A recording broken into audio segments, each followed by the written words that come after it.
Welcome back, everybody, to a brand new episode of Inside the Dome. I'm John Dodaro, and I am joined, returning to the podcast since that, what episode was it? It was a wrestling episode. I know it was It's a wrestling Elimination episode. Chamber.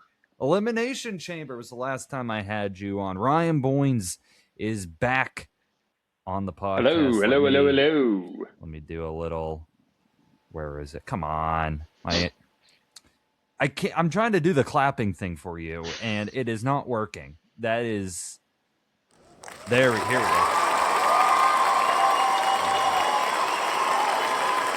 Oh, you're too much. You're too much. I got to give people a good welcome when they join the podcast. So, how the hell have you been since the Elimination Chamber?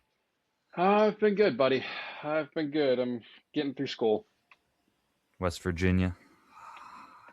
I was telling you before broadcast. I just had my free tryouts for Playbook with Scat and Trinone and Professor Mara.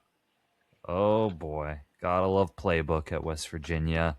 And I'm registered for the fall. There you go, love it. Speaking of West Virginia, it was sad down there. Women's basketball. It was. Oh, that was rough. I'm not gonna lie. Men's basketball. Hey. Men's basketball won the crown. Mm-hmm. Thank you, Hunter Huff. What's better, the crown or the NIT? Crown, you get obviously that $300,000 NIL incentive. I think NIT.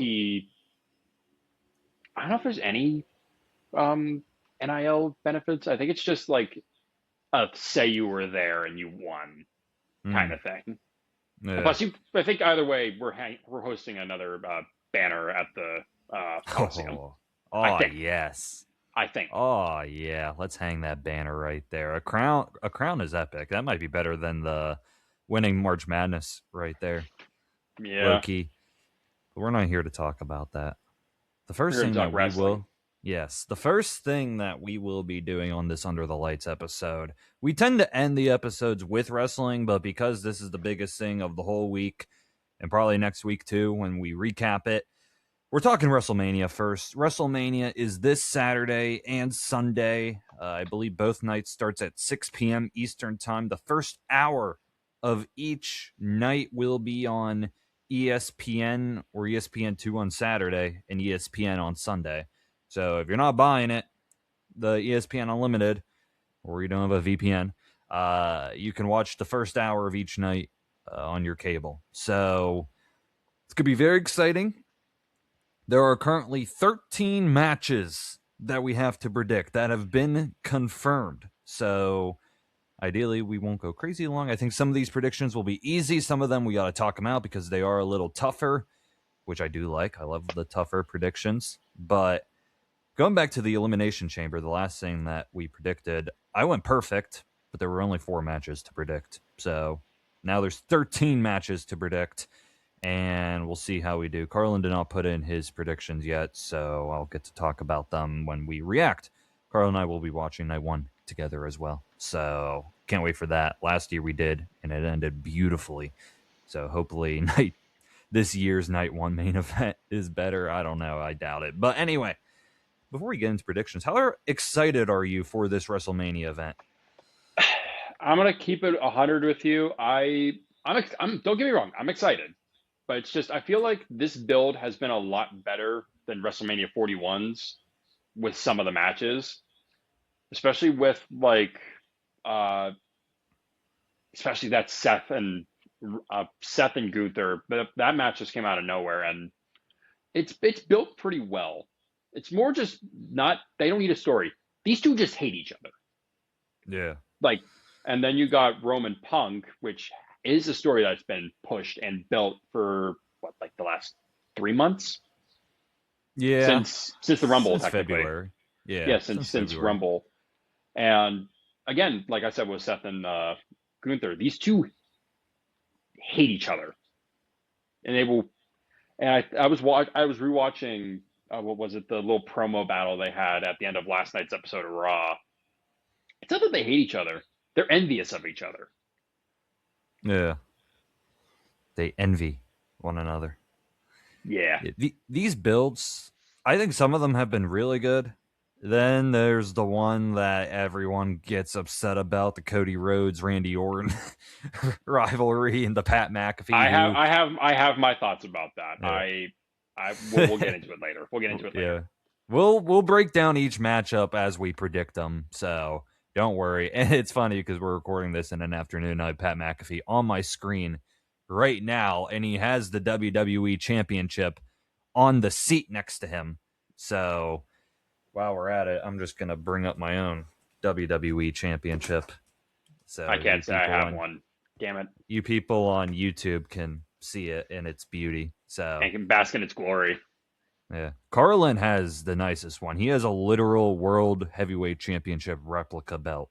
It is. We're talking like the WCW big gold. No, the current one. The current one. Oh, the Rollins one. Yeah.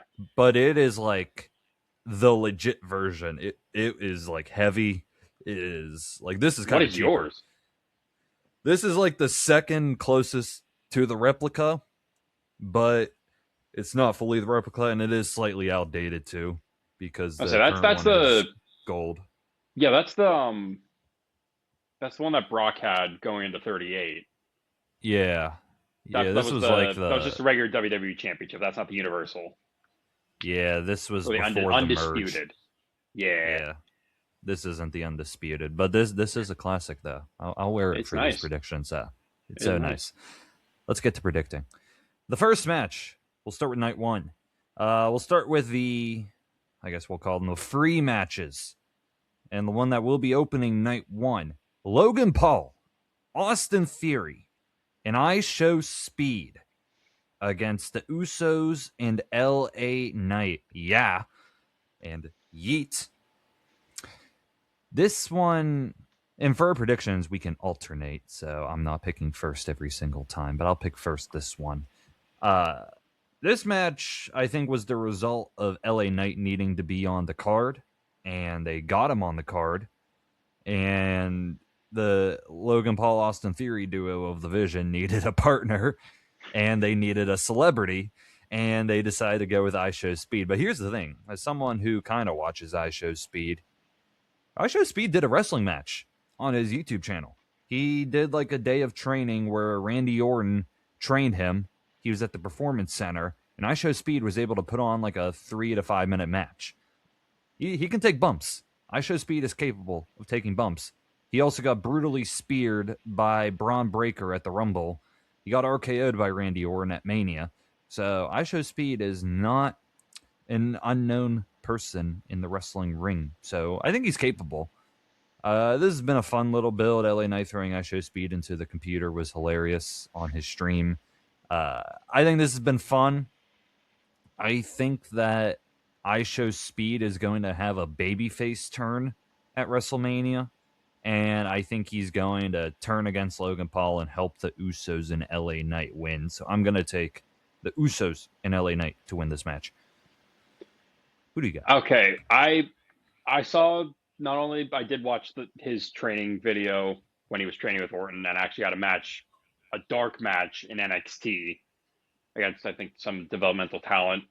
But I mean, he's pretty athletic. He looks good for barely getting into the wrestling. And I watched the little vignette from last night's episode of Raw where he said he seemed unsure about his WrestleMania. This could be his WrestleMania moment, and Logan and Austin had to, I guess, hype him up and get him really in the ring and get him trained. I do agree with you. I think the last couple of weeks, especially since Speed got thrown into his own camera by LA Knight, I think the seeds are being planted that he's not cool with this. He's not cool with being a heel and teaming with Logan and Austin. I will agree. I do think he will turn babyface and he will screw over Logan and Austin. Question is there going to be any other outside interference? Maybe a possible Braun Breaker return. Oh, geez. If anything, I see that for Seth Gunther if he does return, because that could fuel Seth Braun. But I do agree. I think Speed will turn face because, like I said, he seems just so unsure about being this whole bad guy persona. And I agree with you. I think the Usos and LA Knight will take this, and I think it will end with a combination of a BFT and a spear. Yeah, I could see it. I also love how they are trying to figure out what music the Usos should come out to. They gave them a new theme like 2 weeks ago or something. Everyone Yeah. hated it. And then they came out to Jay's theme again the previous week. And then they came out this week to Jay's theme, but they just replaced the just me to just us. Like, Yeah, it's it's a kind of little weird. funny.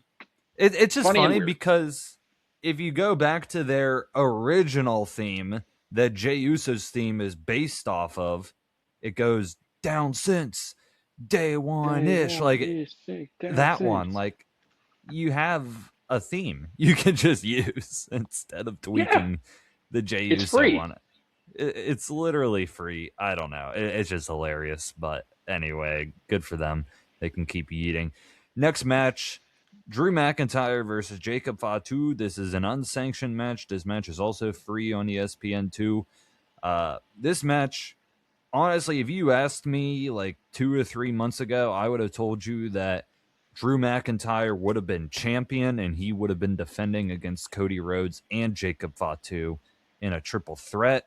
But now we are at the point where Drew and Jacob are in their own little feud in an unsanctioned match while Cody Rhodes is fighting Randy Orton with Pat McAfee in his corner. Where did the plot go during all of that? But anyway, at least they're on the card. I kind of wish they were in the main event, but they're settling for this. They wanted to do Cody Rhodes versus Randy Orton instead. So Drew and Jacob get regulated to a one-on-one match, but it is unsanctioned. This should be really good. I've been enjoying their weekly builds, even without the title in the mix anymore. They hate each other. They've yet to address who attacked Jacob Fatu all those months ago. And they're still bringing it up. Like, Drew wasn't the one who did it. So I don't know when that's going to come back into play. I'm really not sure. But I doubt it was Drew McIntyre who did it. Otherwise, he would have just revealed it by now. But this match should be great. But I'm not predicting first. Who are you taking in this matchup? So I want to just lay some groundwork, some context, like you were talking about a little earlier. These two hate each other. It's not deniable. They hate each other. But I think let's think here. Okay, so Jacob still doesn't know who attacked him. Drew's claiming deniability that he didn't attack him. And they've brawled either in the parking lot or in the arena, and they've had back and forth promo packages. I like both of them. I think this match could go either way. I think it's going to come down to who's willing to go crazier, who's willing to pull out that. I think this could happen, and I pray it happens. There could be a tax spot, like they Oh could pull a boy. bag of tax under the ring because, mind you, it's an unsanctioned match. Anything Yeah. goes. And WWE, like we saw with Elimination Chamber last year, Kevin Owens and Sami Zayn, anything goes. WWE is not liable for any injuries. They don't condone this. So I think I'm gonna. McIntyre's on a streak of WrestleMania wins because technically he did beat Seth Rollins at WrestleMania 40 for the World Heavyweight Championship, and he beat Damian Priest last year in I think a Sin City Street fight.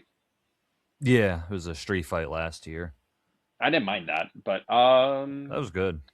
if you want possible marketability, I think you take Fatu. Mind you, I love McIntyre. Don't get me wrong. He's a great heel. His character works fantastic. I think you should just push Fatu to the moon, especially with his improvement not only from since he debuted summer 2 years ago to now. It's the growth is there. Mind you, he's Yeah. a one-time United States champion, one-time tag team champion, and he's been in the main event scene for a minute. So push him to the He's moon. due. He's due. Yeah, exactly. For He's due for a something. title run. Yeah. So I So you got got Fatu. Jacob Fatu? You got I Fatu? got the Simone Werewolf. I think another thing that needs to be considered is the report that Drew McIntyre is filming a movie and he might not be on TV after Mania. So I think that the simple thing to do would be to give all the momentum to Jacob Fatu and let him win the feud. So I'm going to keep it real simple. I'm going to take Jacob Fatu to win this as well. So we're still picking together right now. Here's a chance for us to potentially differ. And the rest of these matches on night one are specifically on ESPN Unlimited. Lash Legend and Nia Jax versus Bayley and Lyra Valkyria versus Charlotte and Alexa versus the Bella Twins. So, this seems to be the match. The only reason why I say that is because Nikki Bella's been nursing an ankle injury that Carlin and I saw in Pittsburgh. And the Inside the Dome Twitter account broke the news before the insiders could, because she was limping and being helped to the back. And I don't think she's been on TV much since. So, but it seems like because they have not tweaked the match at all, it seems like the Bellas will be okay for the match. I guess some people were thinking that if the Bellas weren't okay, the Kabuki Warriors could be added to the match instead. But because of that, Io Sky versus Asuka has not been confirmed for WrestleMania right now. A lot of people thought that would be a potential 7th match for WrestleMania Sunday, but that has not been confirmed at the time of recording this. We'll mention it maybe a little bit more when we talk about night 2, but that was another wrinkle to consider. But at the moment, it's these 4 teams. It's just a fatal 4-way tag match, no ladders or anything. I picked first for this one. I've enjoyed the build so far. Even back when Rhea and Io were the champs, you kind of expected some multi-women tag match at Mania, and we're finally getting it, except Rhea and Io are not in it anymore. Rhea is now fighting Jade Cargill. They literally lost the belts right before the Chamber as well, to consider that as well. But Rhea and Io are no longer involved in all this. Lash and Nia are the champs. I don't think the Bella Twins are winning, especially because Nikki Bella's injured, and I just don't see the Bella Twins winning. I'm sorry. Charlotte and Alexa could win. They won them before. They could win them again, but honestly, I wonder how much longer they're going to be a team. Bayley and Lyra is also an easy pick, too. You can give them their moment, but I also question how long they're going to be a team as well. My gut's telling me that they're going to let Lash Legend and Nia Jax retain the belts because they've just won them. I think they're building up Lash Legend a little bit, so I think she gets the pin at Mania. So I think they're going to let Lash and Nia retain. If someone else is winning it, I think it would be Bayley and Lyra, but I think Lash and Nia retain the belts here. Should be a fun match, hopefully. Hopefully. All right. Well, okay. So you kind of broke it down pretty well, and I honestly I don't have any other notes, but like you said, I do like the stuff they're doing with Bayley and Lyra as this like budding friendship. Like both of them are crazy. Don't get me wrong. They're insane, especially Bayley. Bayley's got a couple screws loose. But I think what works so well with the two of them is Lyra's willing to go to that place and unloosen those screws with Bayley. And that's what makes them such a great team. Mind you, like you said, Charlotte and Alexa had their day in the sun with the tag titles, and there's been a little bit of tension, don't get me wrong, of this like not friendship. And then like you said, as you posthumously put it, you saw live Nikki Bella hurt her ankle, so she may not be 100% for Mania. I don't understand why everybody's like, oh, give the Bellas the titles. They deserve them. Guys, come on. They're up there in age. They've had their moment in the sun. The both of them. And then I think if I had to identify an MVP in this match, it's going to be Lash Legend. We saw what she did in the Rumble. We saw what she did. Was she in the Chamber? I don't think she was. I don't think she was, because I think they just won the tag titles before the Chamber. Right. So but no, I don't think. I watched a couple of her matches on SmackDown. I went back and watched some of her stuff in NXT. She's fantastic. She can work the ring really well. But I do think that, like I said, she's going to be the MVP of this match. But I think it's going to be either her or Nia eating the pin to Bayley or Lyra. Okay. As we saw last year, Bayley and Lyra were supposed to be fighting for the tag titles against the Judgment Day of Liv and Raquel Rodriguez. But for some reason, Bayley got attacked and she was out for Mania. So that left Lyra out for Mania. So I think these two finally get their moment and win the tag titles at Mania. Fair enough. We have now differed. There we go. The paths Finally. have crossed. Finally. Next match. Seth Rollins versus Gunther, a match that I don't think any of us would have expected to happen. Especially, honestly, the last time you were on this podcast, it was after the Chamber, and I think we were talking about the 3 options for Seth Rollins at WrestleMania. I think option A was Logan Paul. Option B was Braun Breaker. Option C was Brock Lesnar. I don't think we had option D, Gunther, anywhere for this. It came out of complete nowhere. Logan is now in Aisha's speed business. Then we got Brock Lesnar and Obafemi business that they did tease Seth and Gunther, or Seth and Brock. And then Braun Breaker, apparently he's healthy. That's what people are saying. He's healthy. But I guess they didn't want to do the match with a limited build, I guess. But you can shoehorn Pat McAfee in with a short build. So I don't know. But I guess this is also a way to get Gunther on the card because people thought Gunther was going to fight Rey Mysterio, but Rey Mysterio got hurt, so they had to put Gunther against Seth Rollins.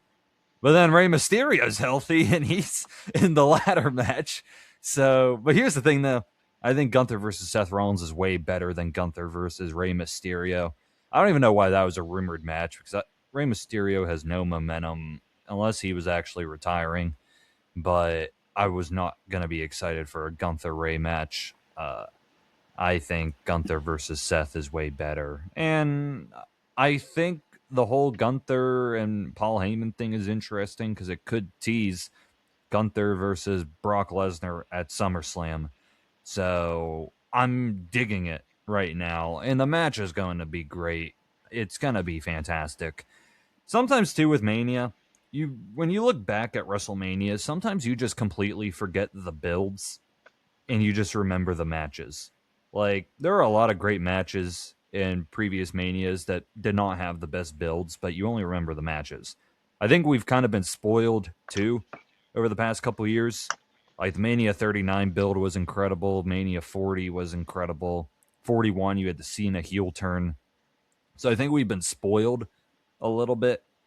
But when it comes to Mania, all that really matters is the matches and how they are. So I think this one will be great, and people will forgive the uneven booking. And thank God the Masked Men are gone, too. Like, that was ridiculous. I'm happy that kind of just got scrapped, pretty much. That was pretty dumb, them shuffling around in the ring, and here comes Seth Rollins. That was really stupid. I like what they're doing now. For my prediction, I'm going to say that Gunther wins. I think Gunther needs to keep up his momentum after retiring Cena and AJ. I don't see him losing right now. I think Seth can take a loss. You could have Paul Heyman interfere. You could even have a returning Braun Breaker interfere as well. There are possibilities. You could even just have Gunther win outright, and Seth is like, quote unquote, not ready. So I think Gunther has to win here because you should have been building him up. I still think to this day he should have won the Royal Rumble to keep his momentum strong. But instead you had him in a feud with Dragon Lee, and then you had him disappear for some weeks. But I digress. You get the momentum back on Gunther here. I think Gunther beats Seth. Okay. I think I'm gonna take a little diversion here. I don't get me wrong. I love Gunther. He's especially this retiring monster he's been these last 5 months, mind you. December he retired Cena. Not even a month later, retired AJ. And now he's been thrown to, I will say, a little bit of an older wrestler in Seth Rollins, more experienced wrestler. But I think that I for what this build's been worth, it's been pretty good despite starting only like a couple weeks ago, like 3 weeks ago. Literally, yeah. So I like this run Gunther's on. But come on. The character work of Seth Rollins. He's deranged. He's willing to do anything if it means getting back to fighting the Vision and fighting Braun Breaker, who took him out. So I think he's going to take this driving force and he will put Gunther into the mat. He will curb stomp his ass into the mat. So I got Seth Rollins. You got Seth Rollins. I love the differ right here. But I think both could win. I will add this. Like, I do like the possibility of it being Gunther and Brock at SummerSlam because A, it's in Brock's hometown in Minneapolis, Minnesota, and B, Brock said he wants to retire.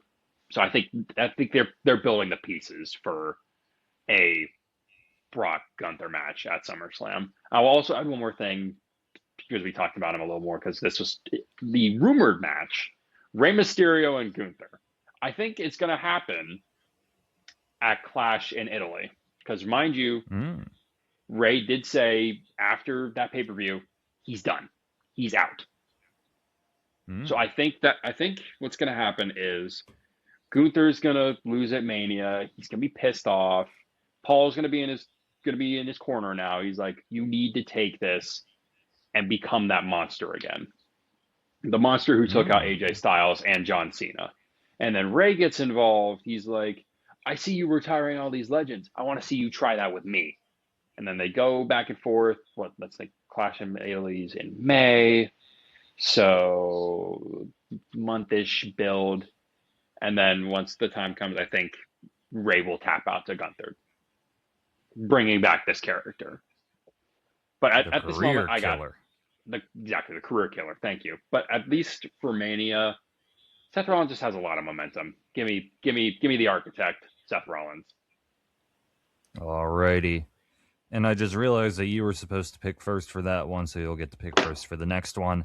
AJ Lee versus Becky Lynch. We'll try to move a little faster for some of these because we want to talk about other things still. This match is I wouldn't call it the rubber match because they've only had one one-on-one match, but they did have the mixed tag match, and they were both in the War Games match where AJ Lee got the advantage on all those. This is the final match in their feud, hopefully. It's a one-on-one match. It's normal. AJ Lee is the champion. I'll just hype it up real quick. At least for me, in terms of who could win, I think it will come down to AJ Lee post-Mania. I think if AJ Lee, who is a part-timer, if she is going to stick around after Mania and defend the belt, I think AJ Lee could easily win. I think, though, if AJ Lee is stepping away after Mania, I think they put the belt back on Becky. So that's kind of the framework I'm thinking of. But who do you got for this match? All right. Well, I love the build they've had so far. Not only after Chamber, but even to now. Like, mind you, they have thrown shots at each other. Becky's thrown shots at her and Punk, obviously. And also, did she throw a shot at Larry? I don't think she did. I think the dog. I think Roman mentioned the dog, but long story short, that's another conversation for later.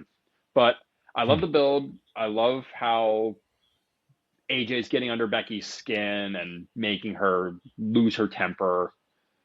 But I think this can only last for so long. I do like how you said, like, if it all depends on AJ post Mania. I do have AJ winning. I think it's just going to be to a new way instead of obviously the last couple times it's been to her Black Widow, the submission hold. I think honestly she could just flat out pin Becky 1, 2, 3, and then Becky goes back to the drawing board and needs to figure out how to get back to the top. So I got AJ Lee.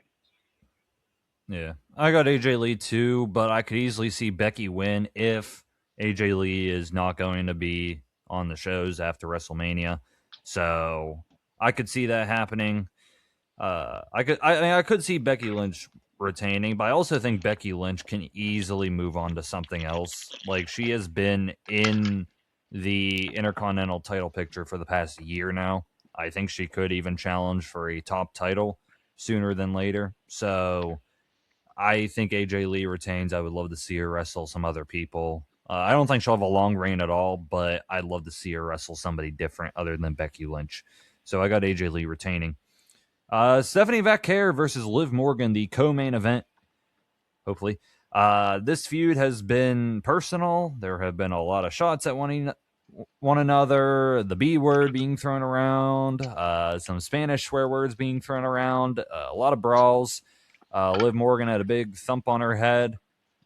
They did have Roxanne return, so I don't know if she's going to be impactful in this match. I'm not sure. I think this is one that could go either way as well. Not really sure, but I think if the Judgment Day gets involved, I think it would be to Liv's detriment and Stephanie retains, but I could see Liv Morgan win too. I think this could go either way, but I am going to take Liv Morgan. I think there's more you can do with Liv Morgan with the title after Mania. I also think Stephanie Vaquer could be a solid chaser for a title. She never really had to chase for the title in her main roster career. Like, she debuted, won a number one contenders match, waited for 2 months while the title was vacated, and then won the belt. So I think it would benefit Stephanie to chase the title a little bit. I think you can tease some Judgment Day fractions with Liv Morgan holding the belt too. So I'm going to say Liv Morgan wins this one. It could go either way, though. I agree with you. I think this could go either way. I feel like I've said, I'm beating a dead horse saying this. Like, this feud has been phenomenal. Not only the shots being thrown, the brawls, but I mean, to be fair, Liv did mention Steph's mom, and then before that, Yeah. Dom got mentioned, and Steph called him a little bitch. I'm sorry, excuse my French, but I do like how this feud's been built, and like you said, this could go either way. I agree with you, but I think it's going to come down to the tension between Liv Morgan, Raquel Rodriguez, and Roxanne Perez as the three female forces in the Judgment Day. Because there's clearly been tension between not only Liv and Raquel, but Liv and Roxanne too. Because while Liv was out, Finn brought in Roxanne as the replacement to, you know, kind of flirt with Dom to get him off his game. But now that Finn's out, which we'll talk about that a little later because he has a match. But I think I got Steph. Only because of this. I can picture it now. Roxanne's walking down to the ring with Liv. I think Raquel will be there too, to, you know, be support for Steph, or for Liv to beat Steph. But as the match goes on, they're seeing Liv is struggling, and they try to help, but it's only to her, like you said, to her detriment. And I think Liv will get in their face, and like someone's gonna snap. Either one of them is going to scream at the other or something, but I think it all depends on who's going to be down the ring with her. If it's Raquel, immediate face turn. I think Raquel's going to turn on Liv and just screw her. But if it's Roxanne, they can plant some seeds. But I think if it's Roxanne, I got Liv winning, but I got Steph overall. I think she's phenomenal in the ring. She's had a really, really good title run. Not that many defenses, I will admit, but she looked good with the title, and I think maybe you could run her reign a little longer. Maybe throw post Mania like Raquel Rodriguez for the title, which I feel like they've already done. Maybe even throw Roxanne in there. I don't know. Just throwing some names out there. You could do Stephanie Vaquer versus Becky Lynch too. That's another enhancing feud too. So, I mean, if Stephanie Vaquer retains, I could easily see that being a post-Mania feud as well. So I think Becky Lynch is ready for the big time again. Big time backs. Yeah.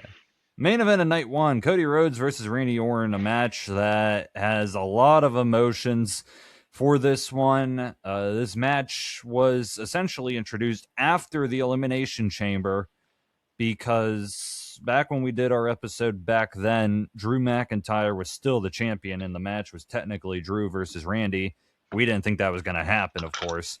It was either A, Cody versus Randy, or B, Drew, Cody, Randy, Jacob in a fatal four-way.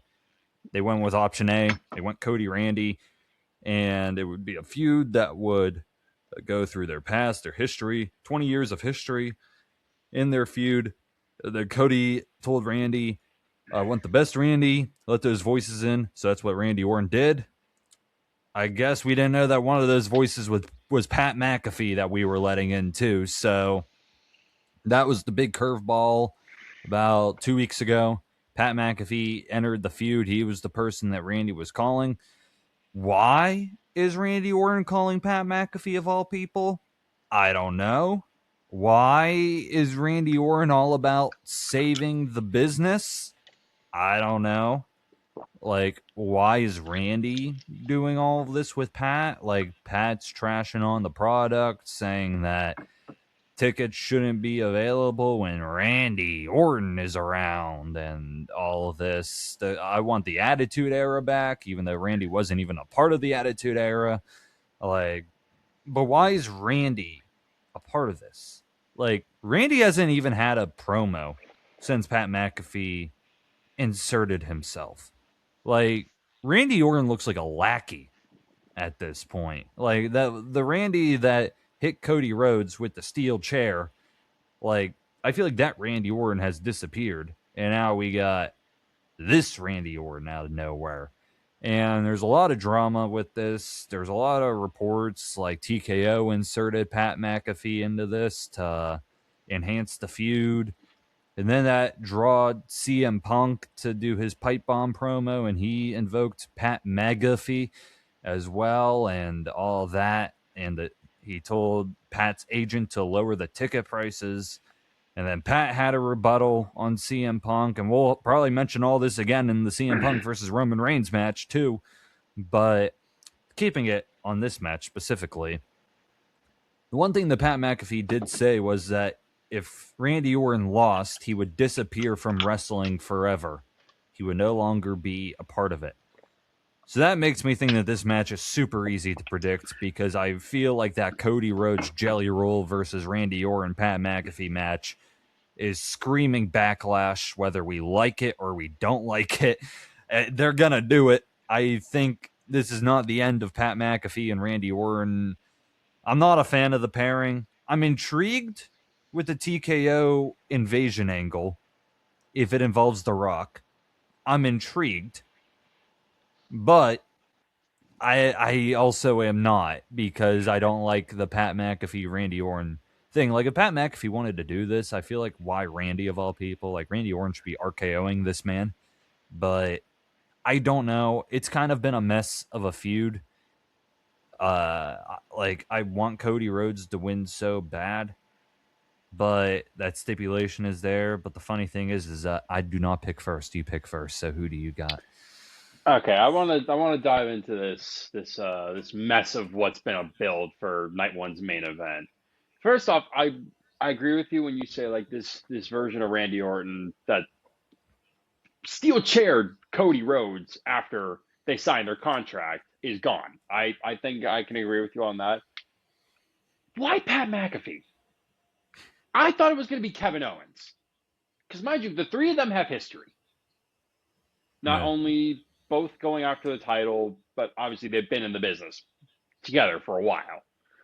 I mean, come on, Randy and Cody were in Legacy, and then Kevin obviously had some history with Randy, because they two of them went after Logan Paul for the U.S. title at WrestleMania 40, and then they've had couple tag matches here and there.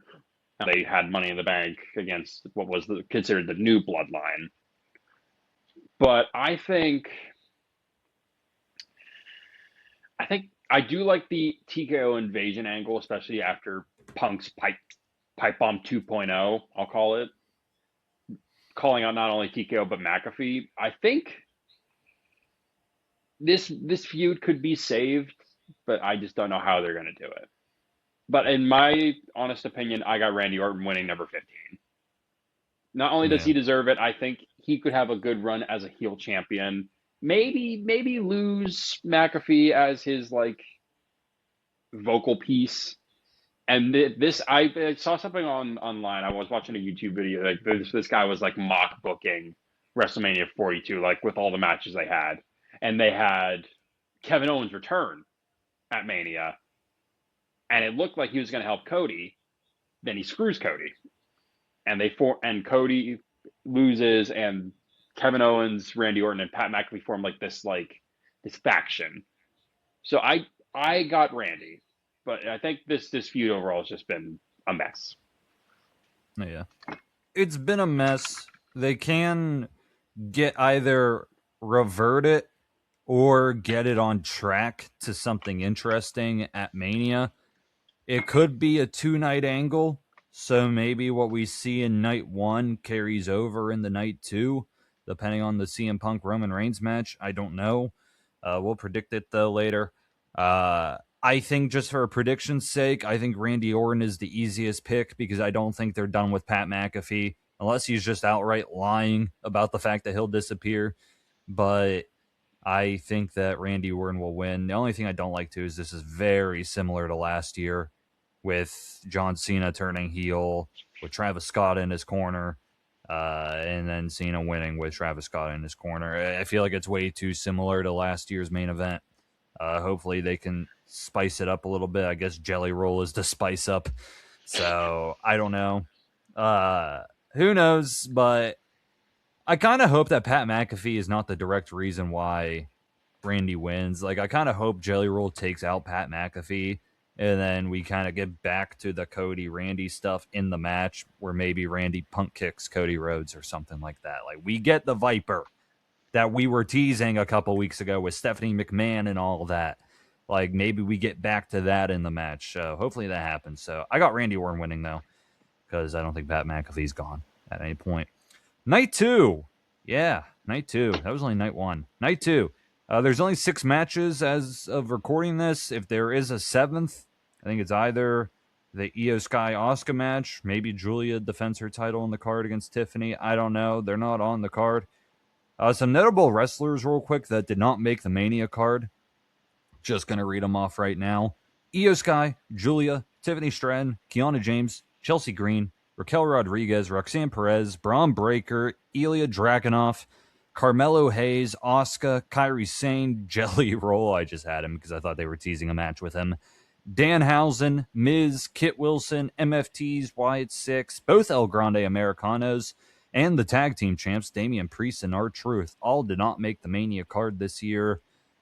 Now, I think some of them, maybe like Danhausen, could make the card in like a comedy skit or something like that. But all of those wrestlers right now do not have a match. I think the 2 shocking ones are Io and Tiffany because they were both champions last year. If anything gets added, I think it would be on SmackDown, and it would be very last second, and it would be on Sunday. But we are only going to predict the 6 matches that we know. Because we are already at 42 minutes, we are going to go lightning fast up into the CM Punk Roman Reigns match. We can break that one down a little more, but we'll pick quickly for the other 5. Starting with the free hour on ESPN, Oba Femi versus Brock Lesnar in what I think is a lot of people's most anticipated match of the whole show, and it will be opening night 2. Oba Femi is a beast. Brock Lesnar is the beast. I believe I picked first for this one. I think that Oba Femi should win this match. I think it would be a huge disservice if Oba Femi loses at WrestleMania. If he loses at Mania, then I guess they want to maybe do a trilogy. But even then, Oba should get the first match on the biggest show that they got with the most eyeballs. I think you should be having Oba Femi go over. I think this is a no-brainer. They should not mess this up a single bit. I got Oba Femi winning this match. I think I'm taking Oba. It's just I think he's going to join, as you were calling, the Beast Brock Lesnar. He's going blah blah blah. Oba's joining Greg Company in the Beast Slayer along with Seth Rollins. So I got Oba. I think he's so talented. I think he is going to be pushed into the main event scene super soon. I think he needs to conquer this first little hill before he can actually cement himself in the main event scene. So I got Oba. Yeah. If Oba Femi is not in the main event of WrestleMania next year, then something went wrong. Like, Oba Femi should be like a Rumble favorite, or he should be the champion. He should either be winning the Rumble next year or already be champion by next year's Mania. He should be. It's the biggest no-brainer ever. He's the next star. He's only 27 years old, too. Like, you got years with this man. This should be the start of it. Next match, Finn Balor versus Dominic Mysterio. No title on the line. This one, actually, let's not predict this yet because this is not on the free show. The other one on the free show is Penta versus Javon Evans versus Dragon Lee versus Rusev versus JD McDonough versus Rey Mysterio. And I don't think they're adding anyone left to this. It's a 6-man ladder match. Not a lot of build, but Rusev did lay everyone out on Raw this past week. Who do you got for this one? I got Javon Evans. The only reason I say that is he's so young. He's so talented. Have you seen his work these last couple weeks in these tag matches? I think last week he was with Dragon Lee. Penta. This past Raw, he was with Dragon Lee. Yeah. Dude, he's my age. He's 21 years old. And he can fly around the ring like it's nobody's business. I mean, mind you, I love everybody else in this match. Dragon Lee adds another lucha presence. Same with Penta. And obviously you got the Irish ace, JD McDonough, who I think he's the king of taking bumps. As we saw, this was right around this time, I think last year, him and Finn were in a match with the War Raiders. And JD went for a springboard moonsault. And next thing you know, you see not only the back of his neck, but his entire head hit the announce desk. And it ended up with him with, I think, a fractured neck and punctured lung and a couple broken ribs. He's willing to take these bumps. He's willing to put his body on the line. And I think he's going to be part of the biggest spot in the match. I think it's going to be like he's going up for the title and either Javon or Dragon Lee pushes him off the ladder into a table. But I do got Javon Evans winning because I think he's so young. He's got star potential. So you might as well throw the belt on him and see what he does with it. Mind you, no discredit to Penta. I love the guy. He's a little bit older, but I love his in-ring work and his character work is fantastic. But I think it's time to bring the youth and let the youth run the show. So I got Javon Evans. I will differ from you, but I would not mind at all Javon Evans winning. If he wins, I will not be mad a single bit. I just think Penta has not held the belt long enough. I think Penta should retain here and keep it going. Javon Evans could easily be a champion in the next year, but Penta, I think, has only just begun his reign, and I think he's just so over right now. He's at the best of his career, so I think Penta should hold the belt through Mania. And Dragon Lee, I don't see winning it. Could be a decent moment, but he's not big enough with the crowd. Rusev, JD, and Rey Mysterio are not winning it. So I got Penta retaining on this one. Now Finn Balor versus Dominic Mysterio. I think this is an easy prediction, probably easier than any other prediction, because if Dominic beats the Demon, then we have officially lost the plot, and Finn Balor, he should go to AEW if that's the case. I got the Demon Finn Balor winning. Just getting the win here should be an easy win for the Demon, keeping it real simple. I agree with you. I got Demon Finn Balor. Saying that after Finn I know we talked about this a little earlier, but Finn got kicked out of the Judgment Day, obviously, if people haven't listened since Finn's face turn, since he Pele kicked Dom in the face and tried to brutally beat him. But as we saw in his little vignette after Dom and JD attacked him, he's like, I got to bring this darker side back, and I need that edge to be the Finn Balor I want to be. So I got the Demon Finn Balor. I think his entrance is going to be fantastic. Should be great. The next match, I think this upcoming match should be easy to predict, but also should not be easy to predict too, because I think it could go multiple ways. Sami Zayn versus Trick Williams for the U.S. title. This match, well, Carmelo Hayes was the champion. Then at my Pittsburgh show, Sami Zayn won the belt, and now he is starting to get booed. Trick Williams is obviously loved, but Trick Williams is technically the heel, and Sami Zayn is technically the babyface still. It's an interesting match. This could be a defining moment for Trick, or this could be a defining heel turn for Sami Zayn. I think it could go one way or another, but I don't pick first. Who do you got in this one? Okay, so I'm going to get on my soapbox here for like maybe 2 minutes. Okay. What are you doing with Carmelo Hayes? I want to find the words to explain it, but I'm so emotional that I can't. So I think I got Trick because I think, like you said, like I've been saying with Oba and Javon, push them to the moon. These guys are young. They got time. So I think that, especially, I do like the celebrity guest that is Lil Yachty. I mean, come on. These two play off each other super well. And these two are phenomenal together. And they've been obviously clowning Sami Zayn, calling him the Ginger. I forget what they've been calling. They've been making Gingerbread Man. Gingerbread Man. Thank you. They've been making a lot of ginger jokes. But I think I got Trick winning. But here's the caveat. I think Carmelo Hayes gets inserted into this match. I think Carmelo comes out on this SmackDown. He's pissed. He goes to Aldis. He's like, "Did you see what happened? I want that title back." And Aldis is like, "Okay, I will appease you with this. I will add you to this United States Championship match with Sami Zayn and Trick Williams, because obviously not only does Sami have history with Carmelo, but Carmelo and Trick have history, long history. But I think that's a possibility. That's in my brain that I want to happen, but I don't think it's going to happen, just because I think they're keeping Melo off the card just for him to rest up, because during that championship match with Sami, we saw Melo take a bit of a bump, and he hurt his ankle or his knee. I think it's his knee. It's his knee. And that could be the logical reason they're keeping him off the Mania card and didn't insert him into this match. But I want Melo on the card. Melo deserves to be on the card. But I think it's just right person, wrong time. But I got Trick Williams. I will agree with you on this. I do see Sami Zayn turning heel, because he's obviously been having these heelish choices these last couple of weeks, especially the way he won the U.S. title with interference from Trick Williams, unintentionally, big air quotes. But I got Trick. But I do see Sami turning heel at Mania. Yeah. I could easily see Trick Williams win this match, and I completely agree with you that Carmelo Hayes should be in this match. I'm going to go a little left field, because why not?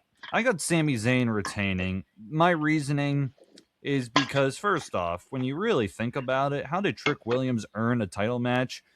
He, first off, cost Carmelo Hayes the championship, and Trick Williams gets rewarded with a title match at WrestleMania? Like, come on, Nick, let's use some critical thinking here. That doesn't make any sense. But, like, at first, Carmelo Hayes should be getting a direct rematch.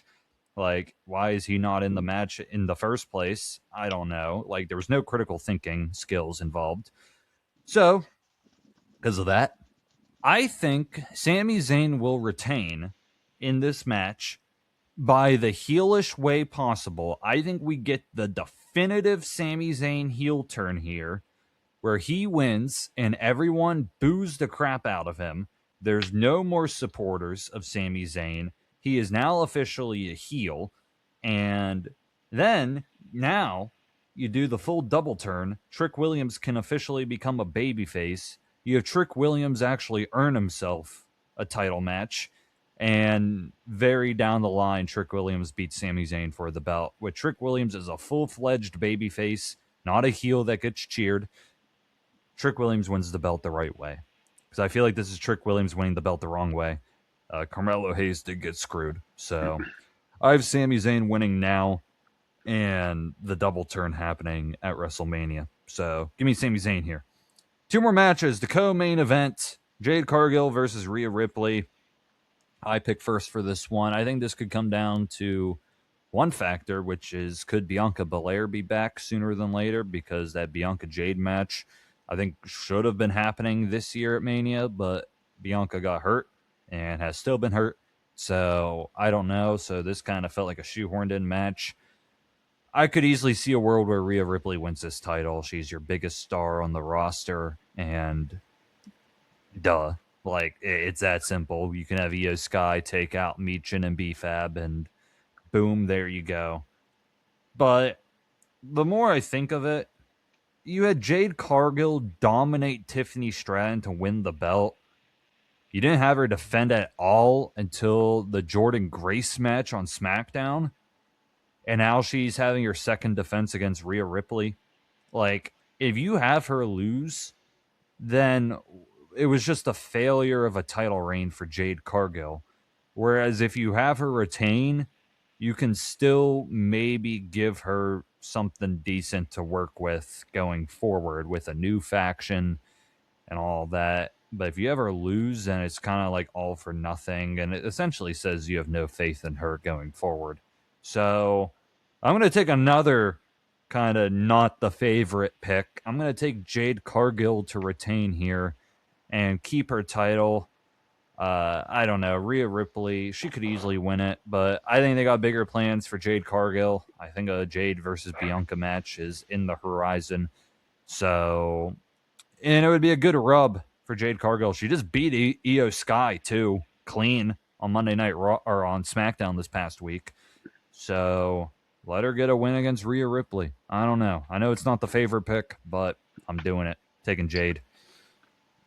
I think I'm going to align myself here with you. I'm going to take Jade only because when we're talking about the possibility of Bianca Belair coming back, then not only them teasing that feud months and months ago before, or sorry, almost a year ago after. Oh, they teased it in Rumble 2 years ago, and there's obviously been tension since Naomi took out Jade and slithered her way into the scene with Bianca.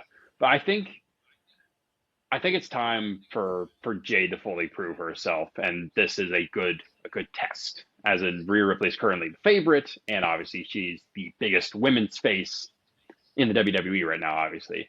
And as much as I love Rhea Ripley, and you know this, I'm a big Rhea Ripley guy because I mean I am into golf chicks, but that's a caveat for another day. But I think the thing that's overshadowing this, and I think reason I'm taking this is the potential Jade versus Bianca for the title in the next, like, depending on how soon she's ready, the next month or so. So I do agree with the aspect of the interference, not only with BFAB and Michin and Io Sky. Obviously, they're going to cancel each other out, but I think it's Jade's time. I think Jade's going to retain, and she's going to be this dominant champion until Bianca comes back. They're going to have this hate-fueled feud, and then I think either at Backlash or Clash in I think it's Clash in Italy. It's Clash in Italy. I think that's when Jade finally loses the belt to most likely a Bianca Belair whenever she's ready. So I got Jade. All right. The main event of this, and before the main event, I hope that they don't put Sami Zayn winning and Jade Cargill winning back to back, because a lot of fans will be really sour if that happens. So, yeah, change that order up a little bit. Main event of night 2, CM Punk versus Roman Reigns, the match that we've known since the Rumble, since the Monday Night Raw after the Rumble. So to recap this feud, CM Punk and Roman Reigns had a promo after the Rumble. Roman Reigns picked Punk because he hates him. Straight up, I hate you. Didn't even mention Drew McIntyre or anything, really. I think they both kind of trashed on Drew as the champ, and now Drew's not even the champ. What's funny is that if Roman Reigns maybe just held out his decision for a while, and if Cody Rhodes won back the belt, would Roman have chose Cody if he knew Cody Rhodes was champion? Because I feel like he would. Like, he would want to get his revenge. Like, he would have wanted to get his revenge and get his belt back against Cody Rhodes if he was champion. So it's just kind of funny, like, how Roman just didn't wait a little bit, like Liv Morgan did. Like, just to see if maybe Cody would win that belt back. Because I think he would have chose Cody. And that was where the story was going at War Games, too. The Roman-Cody face-off. But guess what? We pivot here in the WWE. We pivot a lot. And we got CM Punk versus Roman Reigns. But the promo's great. Roman hates CM Punk. And Seth Rollins was also injured at the time, too. So he couldn't get involved. But then Roman takes a month-long break. And CM Punk feuds with Finn Balor for a month. Something that I think everyone's forgotten about already. After the Chamber, Roman comes back. And Punk says, I'm going to bury you next to your father. And that raises the tension even more. And then I think the week after that, Roman takes a week off. And then the Usos come out to defend. And they want an apology. Punk says, like, I'm sorry Roman's brainwashed you all this time. And I'm sorry Roman Reigns has never apologized to you or Cody. And if he cared enough, he would have been here. And then Jimmy punched Punk at that point. Then I think the next promo was the one where Roman Reigns called CM Punk old. And that got Punk upset. And Punk punched Roman on the ground, and Roman was smiling. Who's in control now, mentally? Then I believe we had the brawl between Punk and Roman, where CM Punk and Roman Reigns were brawling. The Usos came out. They were out there. Well, it was Punk and Jay were talking, and then Roman came out. And then Jay attacked Punk. Then Roman attacked Punk. And then Jay was like, smash him. And then Roman put Punk through the table. Then the next week, Punk put Roman through the table. So we're dead even. The week after that, CM Punk does his pipe bomb promo where he trashes Roman Reigns, calls him a man that ate dog food for a weird old man and all that. Wants to be like The Rock, but The Rock ain't even a Hollywood star anymore. Then he trashed Pat McAfee and TKO, and now we got a TKO angle in it. So that was that week. And then we had this past Monday Night Raw where they envied each other. And Punk was like, I hate how you got all of these main events. I wish I got them. And I did everything I did on the indies. And I don't like you. And Roman Reigns did not like CM Punk. And he wishes that the fans love him as they love CM Punk. And that when Roman Reigns is gone, they chant for him too. And I said it in the same tone that it felt like on that promo because it was very tame. It was a very tame final promo between the two. They did not go all out on their last promo. It was very tame. But it makes you wonder, what's going to be the end game here? Because I think there is a world where both scenarios happen. I really think there are. I think there's a scenario where CM Punk wins and retains. He beats Roman Reigns. There's a scenario where Roman Reigns beats CM Punk and starts a new run with a title. And then there's the question of how. Are the Usos involved in this? Do they want to help Roman Reigns? My gut tells me no, because in the most recent promo, CM Punk technically apologized for mentioning Sika. He apologized. That's what the Usos wanted from the very beginning. They wanted an apology. CM Punk gave it. So the Usos technically, storyline-wise, should have no reason to interfere in this match now. If they do, they lost the plot completely. But now there's the other angle, the TKO angle. Punk trashed TKO. He trashed Pat McAfee. After Pat McAfee is done with night one, does he try to help Roman Reigns in night two? Does maybe The Rock return and try to help Roman Reigns in night two? For all the trash talk CM Punk does The Rock want Roman Reigns to be his champion? There's that. I mean, in Roman Reigns' political ad at the beginning of the show, he literally had the whole segment with Pat McAfee in it, trashing CM Punk, and he's like, I like Pat. Pat's cool. Pat never disrespected me. So is that going to be a part of the main event of night two? I don't know. And how would that affect our prediction? I don't know. There's a lot of factors in this main event. It could either be a very basic one-on-one match with a clean winner, or there could be Uso shenanigans, there could be TKO shenanigans, there could be a bit of everything. But the best part is I don't get to pick first. You get to pick first. So who do you got in this night two main event? All right. I wanna first preface saying this feud's been fantastic. Especially the thing I hate though, I get it, it's part of the story. Like they went from like two junkyard dogs at each other's throats, like ready to rip their heads off, to sit down, peaceful conversation. Like, hey, I envy you. I don't hate you. I envy you. Like you went from like a 10 to like a 2 in the span of a week, which kind of sucks. I will admit that angle did kind of suck, but it adds fuel to the fire. It's not just pure hatred; it's envy. But when it comes to who wins, I agree with like it could go either way, or it could go a myriad of ways. I mean, come on. Like you said, you have the Usos. They technically did get their apology, but not in the way that they wanted, because it technically wasn't to their face. It was only to Roman. But yeah, I think this match could go a ton of ways, but I think I'm going to take CM Punk. I mean, come on. I'm wearing the guy's shirt. I'm wearing his Money in the Bank 2011 in Chicago when he won the spinner belt from Cena, and then he just walked off. So I got CM Punk, but I think what they could do is this: they can have Punk win, then they could have Seth Rollins come out and add like a little bit of a tease as to what's to come, because technically Punk and Rollins never got that full feud, because remember, Seth got injured, Vision turned on him, the title was vacant, there was a tournament, and then it was Jay and Punk at Saturday Night's Main Event, and then Punk put Jay to sleep with that GTS. So I think what could happen is, if this is the hypothetical, if Braun doesn't show up night one to screw Seth, if Seth wins clean, and he could insert himself into the title picture against Punk, because like I said, they never had that full feud. So I think that could be Punk's next big test. So I got CM Punk, but I do see the angle of Roman winning. I think it will be because of shenanigans from most likely the Usos, but I think if Roman wants to win, he's got to do this alone. He can't have the Usos by his side.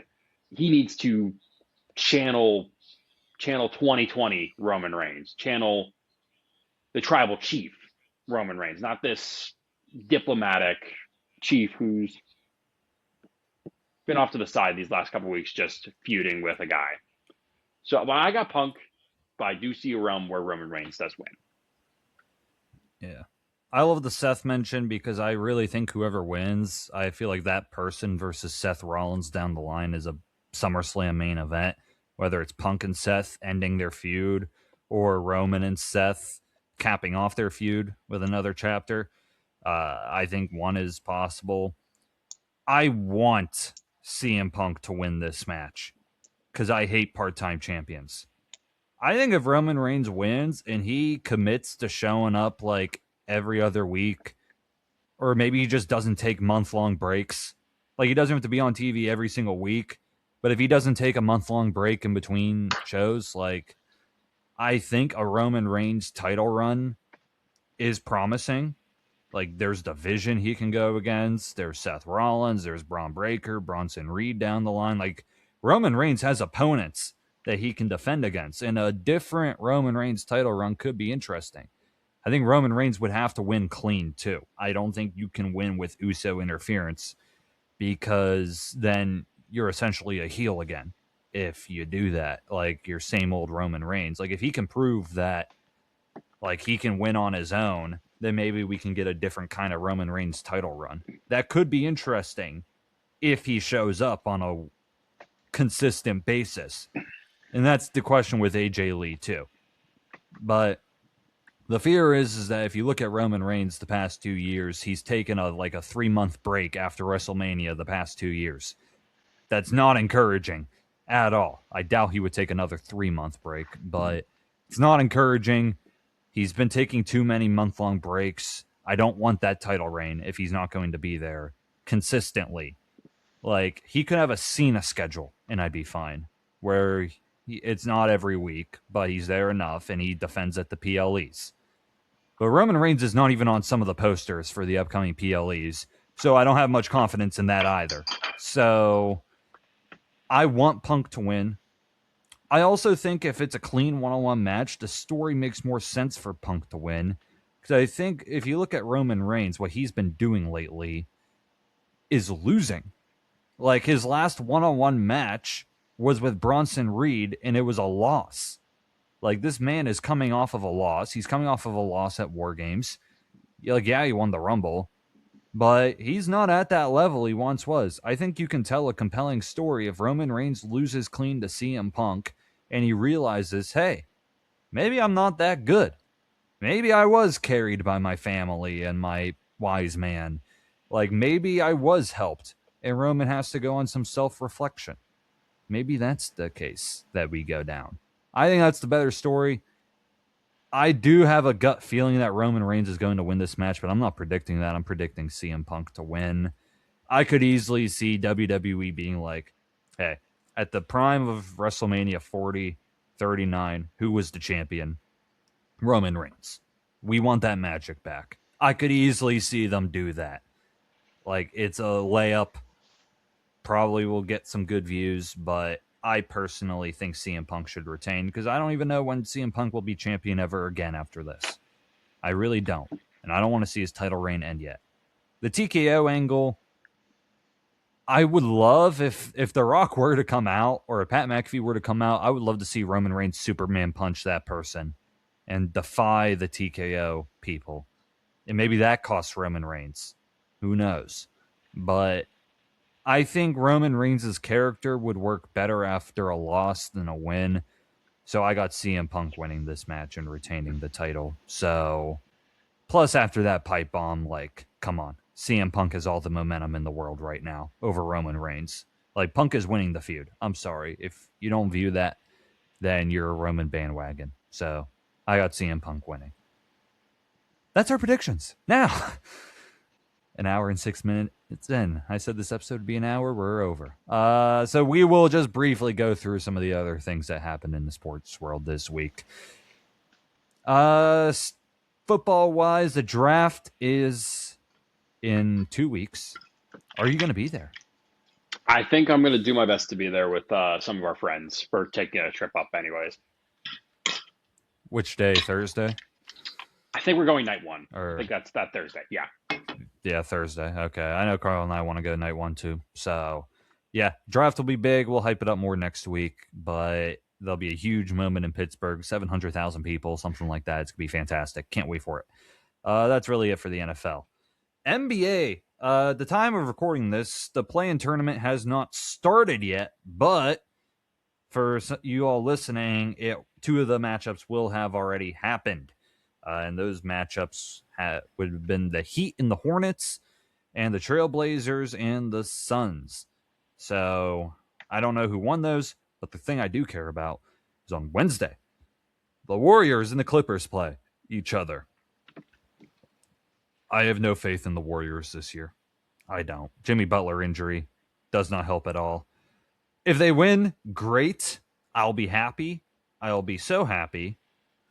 But I just don't have much faith. I really don't. What's also... okay, I see it. So the playoffs start Saturday. So that's when the NBA playoffs will start. You got the Raptors and the Cavaliers, the Timberwolves and the Nuggets, the Hawks and Knicks, and the Rockets and the Lakers happening. You also got the Pistons versus TBD. You got the Spurs versus the Suns or Trailblazers. You got the Celtics versus the Sixers or Magic, and TBD versus the Thunder as well at the time of recording this. So, a lot of great matchups. We're going to have to do some predictions at some point, but not now. But Warriors, I hope you win. I don't have much confidence. But hey, Steph Curry's healthy, so anything can happen. The NHL. Ho-ho, the Penguins are in the playoffs, and they are playing against the Flyers. How much confidence do you have in the Penguins? I think, despite us going on a 2-game skid against Washington, which it kind of sucks, but I think, mind you, Philly is coming in with a lot of momentum. Like they're riding that train really high. But I think if Crosby, Rust, and all of them they play on their A game like they have these past Stanley Cup runs, I think this series ends in 5 games. I think the Flyers will take 1 game, most likely in Philly, most likely game 3 or 4. But I do think the Penguins have the experience over a very young Flyers team. Mind you, they still have some veteran leadership. I think they still have I think they still have Sean Hart. They got some guys. Yeah, they got some guys. I'm not going to go into depth. Mitch Kaw's good. Don't get me wrong, but he's really young and inexperienced. So I think I got Penguins in 5 or 6. I don't see a clean sweep. Yeah. I think this rivalry with so much hatred there is. I think this series gets taken to 5 or 6 games. Yeah.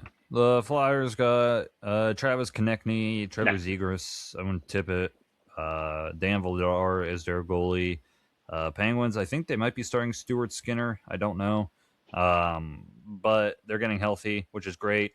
The Penguins, at the time of recording this, they have 98 points and the Flyers have 96. I don't know if the Flyers tie the Penguins in points. I don't know who wins tiebreaker. So I don't know. I think is we important because we do. Okay, so that means that I think we will beat them host head to games head. 1. Okay, because that would mean that we would host games 1 and 2, and then 5 and 7 if it goes to those. So that is important as well.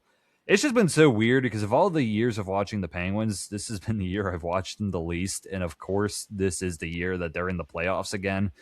So I guess going into the season, I didn't have a lot of expectations with them, with the new head coach and all that.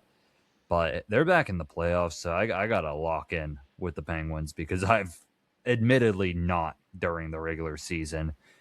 Also, just did not have access to watching their games too, so that doesn't help as well. But Penguins, their first playoff game, I believe, is on Saturday. So it's this weekend. That's when it starts. So I think every team has like one game left in the regular season at the time of recording this. So it's going to be great talking about the other teams that could be in the playoffs because in the NBA, everyone's already clinched or clinched a play-in spot. Carolina has clinched the Eastern Conference. They have 111 points. Colorado's clinched the President's Trophy in the Western Conference, which is always a curse, too. The Penguins are 2. Flyers are 3. Buffalo has won the Atlantic. They're 1. Tampa Bay and Montreal will play each other 2 and 3. That is confirmed, though who's the home team is yet to be decided. Boston and Ottawa have clinched wild card spots, but their seeding could flip at the time of recording this. Every other team has been eliminated in the Eastern Conference. So Washington, Detroit, Columbus, Islanders, all out. It's over for them. Western Conference is also decided. Colorado is the 1. Dallas is 2. Minnesota is 3. That is certain. That will not be changing at all. Vegas is the 1 in the Pacific. That could maybe change because it does not say that Vegas has locked it. Edmonton and Anaheim are 2 and 3. Utah and the Kings are the wild card teams. And I don't know if they can maybe switch seeding or not. I don't think the seeding in the Pacific is confirmed yet at the time of recording this. Every other team in the Western Conference has been eliminated. So rip. That's the NHL. Gotta love it. That starts this weekend. Other things that have happened. The Pirates. Yeah. They're back. 16-5, I believe they won yesterday against the Washington Nationals. Yesterday was great. Yeah, 16-5. You're right. Yeah, that I was watching that game. Brandon Lau, I love you. You're on my fantasy team. I absolutely love you. O'Neal Cruz is playing his best baseball right now. I got Cruz on my fantasy team. Good and same as Skeens. Hell yeah. Who else? Brian Reynolds is solid. Horwitz finally got a home run. O'Hearn's been consistent. Nick York even's been hitting the ball. Everybody's hitting the ball except our catchers mainly, and Marcelo Zuna.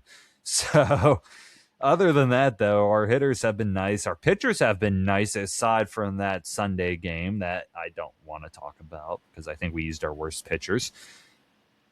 Have you been to a game yet? I'm just curious. I have not. I'm trying to go to, I think it's the next home series. I think it's the Rays, which I think is, wait, that falls on this weekend. Crap. Okay. I'm gonna be busy this weekend. Oh, I'm gonna be really busy this weekend. I think I'm WrestleMania. Yeah. But I have not been to a game yet. I've been dying to go to one ever since we hit our hot streak these last couple weeks. But I think I'm gonna try and hit up as many when I'm back home for summer because I'm gonna be home for summer because nothing's happened down here besides U92. That's about it. But I'm excited. I'm excited to see what this Pirates team could be. I didn't have us in the playoffs. I had us being like one of the first teams out of the playoffs. Like I still saw us having some improvements, just not to this degree. Yeah. I'm finally able to watch the games too. So I've been watching like every single game since the home opener. So it's been fun as long as they keep it up. Carl and I went to the game last Tuesday where Skeens pitched. and they won. That was a great game to go to. Fantastic stuff. Yeah, summertime, there will be so many games to go to because it's fun when they are good. Question is, how long will they be good? That's the question. So, Pirates, great. WNBA draft happened on Monday. The Dallas Wings had the number 1 overall pick, and they took AZ Fudd, who was another Yukon Husky there. One thing that's very cool, though, is the pay increase that they are getting. Because Paige Beckers, Caitlin Clark, their salaries as a rookie was like $70,000. AZ Fudd's salary is now $500,000. Like, the new deal that they came up with, the women and the league, they're all getting pay increases. Like, it's all livable wages now and then some. So great for them. These rookies are now getting paid. It's fantastic. Hopefully it doesn't force players to have to play overseas like they used to have to because they just weren't being paid enough. So this is fantastic for the WNBA. It's great to see. Congrats to AZ Fudd for being number 1. Other than that, UFC 327 happened. That was kind of fun for watching that. Rory McIlroy won the Masters. Won by 1 stroke. 1 stroke. Good for him. Back-to-back. First time since Tiger Woods. Back in the early 2000s. Did you get to watch the Masters over the weekend? I watched a couple rounds. Rory looked good. He looked good. Yeah. That's all I gotta on say. The final hole. Yeah, he scared me on the final hole. That's what some friends have been saying. He like gets out to these big leads and then he chokes. Yeah. He's been known for that. I mean, he nearly choked last year, but he at least had a big enough gap between him and Scotty to where he can afford to make a little mistake. And Scotty Scheffler finished second place. He was really consistent, but it just wasn't enough to catch up to Rory. He had a chance near the end to make an important putt, and he couldn't do it. So that kind of set him back. For the great day that he had, just wasn't enough. That's it. We're way over our time, but that's what WrestleMania does to you. So we are over. It's okay. Hopefully you all enjoyed our WrestleMania predictions. Next week will be the reaction to everything that happened. I am hoping it's a pleasant reaction. I hope it's not miserable. I hope it's not some corporate lame stuff. Pat McAfee, all that. I hope it's a good show, because even though the build hasn't been the best, the show on paper can be incredible. Like, it can be a sleeper mania. It just all comes down to making the right decisions. Execution. That's all that matters. Yeah. It's all execution. Let the wrestlers do their thing. Let Cody Randy do their thing. Let Punk and Roman do their thing. Seth Gunther, Brock Oba. Don't overthink things. Triple H. Keep it basic, and I think it will work out. Let the wrestlers cook. It's WrestleMania. I believe in you. Thank you all for listening to this episode. Stay tuned on The Final Verdict, our second podcast, for Invincible reviews and Daredevil and The Boys, all that fun stuff as well. Next week, we'll have another Under the Lights episode for you all. Follow social medias, or Instagram, Twitter, TikTok, YouTube, which this episode is on. Facebook, if you don't have Instagram. Follow all of that. And other than that, though, thank you all for listening to this episode with Ryan Boynes. Oh, Dodaro. Have a great day, everybody. Yes. Can I give a shout out, please? Yeah, give a shout out. Okay, so you guys can find me on U92, The Moose, or 93.7 FM this Thursday, 6 o'clock to 10 o'clock during our sports night. I will most likely be on a couple of these shows, depending on how these lineups shake out. I had my first sports night 2 weeks ago, and I think I killed it. But I could be wrong. But everybody else in my corner said I've been doing okay. So you guys can find me on all types of social media. Obviously, Instagram, Snapchat. I have a TikTok. I have a YouTube, but I don't really post. But this episode is running a little long. I'm running a bit weary, but I just wanted to shout out. So you guys can catch me on U92, The Moose, 93.7 FM. this Thursday at 6 o'clock. Yeah. Thursday. Okay. I remember they used to do those on Wednesday, but Thursday. Okay. Also, as a former U92er here, they also have a website too. You can listen to them on as well. If you just go to their website as well, it is available there.